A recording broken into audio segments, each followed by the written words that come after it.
To this now. The SABC board has suspended the Section 189 process for 7 days now, and some workers at the SABC stated they would go on strike today. But meanwhile, Media Monitoring Africa's William Bird says workers should not involve political parties in their action. This after one journalist asked ANC Secretary General Ace Magashule to intervene in the ongoing fight against retrenchments. But let's unpack this even further. Bird talks to us now from Johannesburg. Bird, thank you so much for your time. This morning, I mean, this is exactly the conversation where you're saying that political parties in this instance, the Secretary General of the ANC, whom was interviewed quite recently, should not be involved in any, of course, of the decision-making or consequences thereafter that have to do with the employees, the executive, as well as the board. Hello, good morning. Yes, so certainly, obviously, you expect the ANC to have a view on these issues.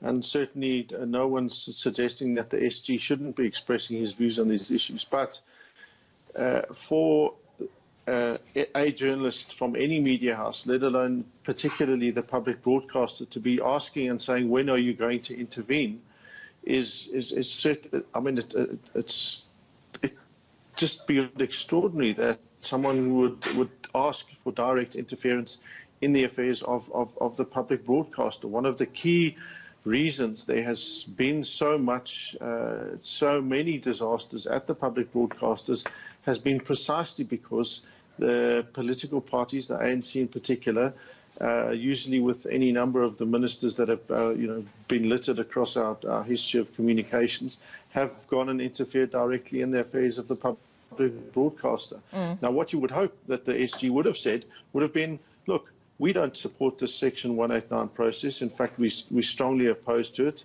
But this is this board has been duly elected and appointed by the president.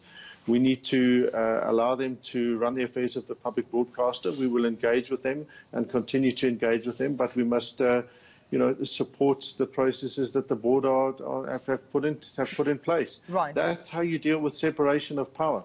What they're doing now, and certainly the comments that he made, they're talking about these deployees, etc., etc. I mean, it's just beyond bizarre. I mean, we know that, of course, the government is a shareholder at, the state broadcaster, at the SABC, and we do know that the governing party obviously is the ANC, but there should be a separation of power there between party and state. I mean, clearly, and what we see is that this is one of the ongoing crisis points for every body where the state is every state-owned enterprise.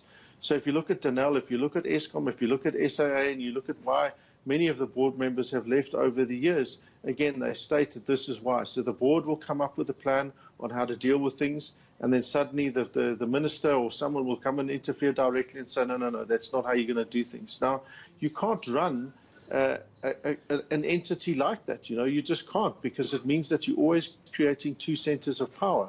So it's a complete and utter disaster. But for the public broadcaster in particular, precisely because it is the public broadcaster and not a state broadcaster, it means you cannot allow that level of direct interference in the SABC. Otherwise, it is effectively state-controlled. And the whole point of a public broadcaster is that it isn't state-controlled. It's funded and supported by public funds. Yes, it should be increasingly so, I would support. But certainly for the minister and the shareholder, as they call them in that instance, to be involved in the affairs of the SABC is wrong. It's illegal. It goes against our current law, and it goes against African principles and freedom of expression. Well, we have it on record, unfortunately, William. The journalist did ask the question as to whether the SG would intervene at the SABC, and Ace equally failed to respond that, unfortunately, it's not for the ANC to intervene. So my question is, what are then the consequences should there be an ANC intervention at the public broadcaster?